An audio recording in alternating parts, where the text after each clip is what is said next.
Filter ഉണ്ടാക്കുന്ന വിധം. ആവശ്യമായ സാമഗ്രികൾ: plastic box, CPU fan, mesh net, sponge, 9 വാൾട്ടിൻ്റെ ഒരു സെൽ, ആക്ടിവേറ്റഡ് ചാർക്കോൾ. നിർമ്മാണ രീതി: ആദ്യം പ്ലാസ്റ്റിക് ബോക്സ് എടുക്കുക. എന്നിട്ട് അതിനൊരു ഇൻലെറ്റ് ഹോളും അതിൻ്റെ പുറകുവശത്തൊരു ഹോളും ഇടുക. എന്നതിനു ശേഷം അതിൻ്റെ അകത്ത് മെഷ്നെറ്റ് ഘടിപ്പിക്കുക.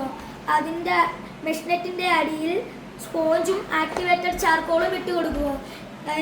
എന്നതിന് ശേഷം സെല്ലും സ്വിച്ചും കണക്ട് ചെയ്ത് CPU ഫാൻ വർക്കാക്കുക. എന്നിട്ട് ഈ കുറച്ച് മലിനമായ പൊടിയും മറ്റു സാധനങ്ങളും ഇട്ട് കൊടുക്കുക ഫാനിൻ്റെ മുന്നിൽ. എന്നിട്ട് ഇത് അടച്ചു വയ്ക്കുക. ഈ സ്വിച്ച് ഇടുമ്പോൾ ഈ ഫാൻ കറങ്ങുകയും ഇതുവഴി കയറുന്ന മലിനമായ വായു ഇതിനകത്തുകൂടി ഫിൽറ്ററായി പുറത്തു പോകുകയും ചെയ്യും.